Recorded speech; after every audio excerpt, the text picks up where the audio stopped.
that comes to mind is even if in the press release it says that this album is produced by Nick Skurnieks, which is great. He works with great bands like Foo Fighters, Deftones, Rush, or Alice in Chains. So, Yes. was it a shock for you when you heard the news that he wanted to work with you guys? Yeah, we we sent out demos to some different producers, and Nick was at the top of our list. But we knew he would be very busy because of his status. So we didn't think that he would actually be able to work with us. But 2 days later, he sent us a text and said he was very interested in meeting with us and seeing if we could actually work together. So it was a great surprise, and we met him at his studio in Nashville, Tennessee, Yeah. and spent the weekend just talking, hanging out, listening to the demos that we sent him, taking notes, and after the first few hours, he said, "Guys, I want to do this. I'm in. If you want to make this album, let's make this album." And we were thrilled. We really got along with him, and it was a great pleasure to work with him. Great. Well, since the first demos that you sent to him until the final result, did it change a lot the music? I mean, his input on you guys? Yeah, I mean, we sent him fully fleshed out demos, and he had plenty of ideas for every song, and so he definitely had an influence on the final result. Mostly, I think he was interested in taking the best parts of the songs, the parts that had the most impact, and trying to make those shine as much as possible. So we rewrote a few songs. Some of the songs stayed exactly the way they were, but we just tried to capture the best performances on those songs. So it was sort of a mix of rewriting songs, looking at the lyrics, and then trying to capture the right energy for the album. Nick is very energetic, and he's sort of like a coach. Yeah. And so when you're working with him, he's very interested in making sure that you feel very excited, very motivated, and he really tries to capture all that he can of what you're doing. So he definitely had a big influence on moving the demos forward in a way that we all agreed were better. Good. Yes. And even before Nick, I think that you guys on this third album, Beneath the Dark White Sky, you wanted to change the sound of at least of the first two albums that you already released. Mhm. So what motivates this change? Well, every album, we after we got done with the first album and the second album, we always sit back and listen to them quite a bit, and we take note on the things that we're happy with and the things that we're unhappy with, and we always try and go to the next album and try and not only fix the things that we wished we had done on the previous albums, but we're also thinking about how we would like to move forward as songwriters. And we knew that we wanted to try and focus our sound a little bit more. We felt that we hadn't been able to capture what the band actually sounded like in a live room on the first two albums. So one of our goals was to try and capture what it is we imagine that we sound like, and we knew we couldn't do that without help. And thus, again, we brought in a producer this time. Um, but sorry, I lost my train of thought. Um, but what was the question again? Yeah, that what motivates this change in the sound on this third Right, album? Because I think you were thinking of the mistakes and the things that you right, were done right on the first two albums, just right, to do a balance of what you want to do next. right. And so we did, try to rectify the sound of the album. For instance, Joey is a very big guy, and he plays drums really, really hard. So so we wanted to capture that, and we knew that Nick was sort of a drum guy. He was originally a drummer, and he worked at Sound City, which is known for its great drum sounds. And so we Yeah. thought, well, let's take advantage of that. And so I think he really captured Joey this time, which we had trouble with in the past. He also wanted to help us, capture the guitars more. He told me he really wanted to make a big guitar album, and I don't think that I had ever thought of making a big guitar album, even though playing guitar was really my first love. And then I later in life I started singing, and so to come back to that was also something kind of new for us, but something that I knew I wanted to try and do anyway. Um, so he did help sculpt those sounds as well. But overall, I think we just wanted to make things tighter, Yeah. and feel more focused as songwriters, lyrically and compositionally.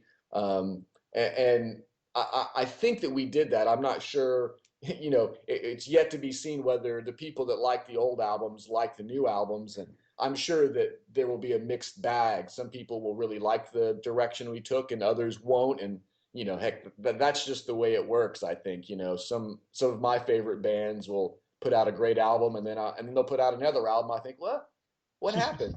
you know, but I think every artist, I think they, at least the ones that are really invested in their artwork, they always try and move forward. Even if sometimes moving forward means falling down. I would rather move forward and fall down than stay in the same place. And so I think with every Dream the Electric Sleep album, there will always be a difference. It will never just sound like the last album. Sometimes that'll be great, and sometimes it won't. But I think that's going to be something we continue to strive for. Right. So saying this, you mean that, for example, you will never find a sound which you can identify with the band. I mean, like every album is gonna sound different. Yeah, I think that might be. I mean, I don't think it will be a drastic change, but I do think that, yeah, I'm me personally at least, and I think Chris and Joey would also agree that you know every every band, every set of players has sort of a chemistry. Like Rush, Yeah. they've got, for instance, a 40-year career, and you can listen to their first five albums and their middle five albums and their last five albums, and they sound drastically different. You know what I mean? Yeah. Um, but the core of the band, those guys have a certain chemistry that, regardless of how you dress it up, it always sounds like Rush. It has that core to it, even though they're experimenting with different guitar tones or drum sounds or keyboard sounds, or you know what I mean. So I Mhm. think that I sort of liken what I would like to be doing as being similar to what a band like Rush might do, which is that you always have that chemistry, that core with your members, especially over a long period of time. But every album, you're sort of, from an artistic perspective, you're trying to explore what's possible with that chemistry. And because it takes so long to make an album, and write songs, it takes a long time to move one step forwards. You know what I mean? Um, and so I think that will be, again, that the direction of the band will always be to carry that core chemistry forward, while also trying new things that challenge us as artists and players. Right. Okay, so one of the things that all journalists agree when they talk about you guys is that it's almost impossible to put a label on the band. You know, your music has a lot of elements from a lot of genres and labels. So, Right. do you think that this is good actually for the band, like that they cannot define Yeah, what to I think do? that's a really interesting question. We as a band have always struggled to sort of name what it is that we do. I think in part because when we got together, we never said, "Hey, let's be a certain kind of band." We all listen to very different things, and the one sort of rule that we have together is that let's try and let everybody bring their creative vision to the table, and let's all be generous and welcome that into the song and into the sound. And I think that because we have such diverse influences, that comes through in the songs, and thus it's difficult to sort of pin down what it is that we're where we fit into the sort of musical landscape of the day. Um, I think that it's actually probably to our detriment that we're not more easily uh, pinned down because in this sort of media market, this probably, it's a lot easier to say here's a new metal band, Yeah, you know what I mean, or here's a new hard rock band. It's yeah, easier to say that than hey, here's this new band that is a mix of rock and roll and folk music and metal and do I mean you know people go, oh, that sounds like a mess. And the media has a hard time sort of promoting it because of that, I think.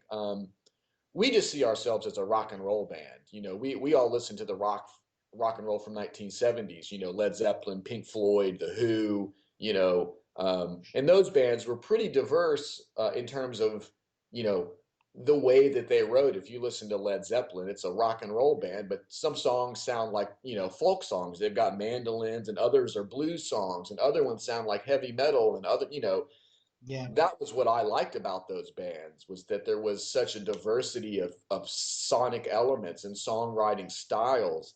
One song might be 3 minutes and one song might be 8 minutes. I really missed that kind of approach.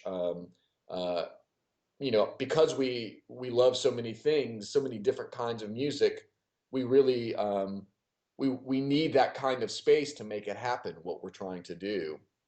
Um, so anyway, I do think it's more difficult, and maybe you can agree with me on that or disagree, just because you're in the media and you write about it, so you know that it's probably difficult to take a band that's hard to identify and write Well, about. Yeah, yeah, totally. I totally agree with that. It's more difficult, but if the music is good, at at the end is interesting for not even for journalists, for fans as well. right, right. Well, we that's what we hope. I mean, we hope that when you cut out all of the sort of labels and all of these other things that help identify a band, if somebody hears the music, hopefully the music is, the speaks loud enough to that person that they can go, oh, I get it. This is maybe not what I'm familiar with, but I understand it. I hear a little bit of this influence and that influence, and that the music actually carries enough weight that it will move them. And that's sort of obviously the ultimate goal. Right. Yeah. Well, Matt, Beneath the Dark White Sky is an album with a lot of details, a lot of layers as well. Do you think that it's gonna be an album easy to reproduce live? Um, as a three piece, it would be very difficult, but live, we always bring in at least one other person. So right now, we've got a live guitar player that will be playing shows with us.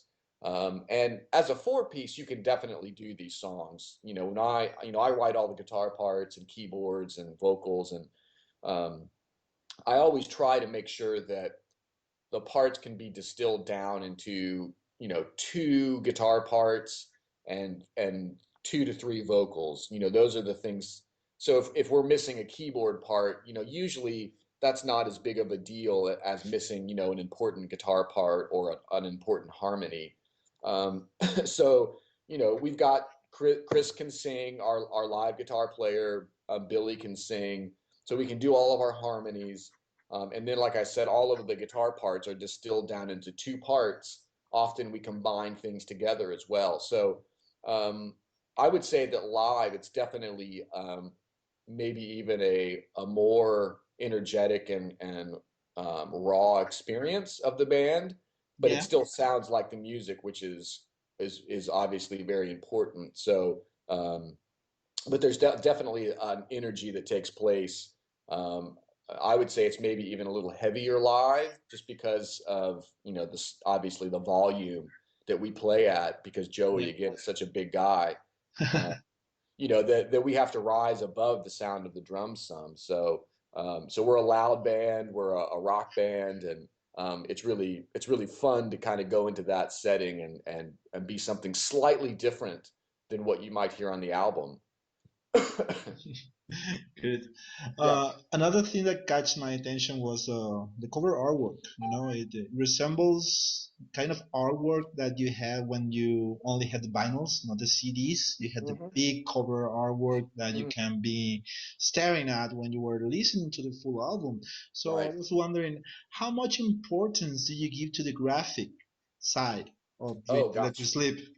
Yeah. I mean, I myself am a professor at a university, and Yeah, I teach art. And Chris, the bass player, is an art director at a graphic design company.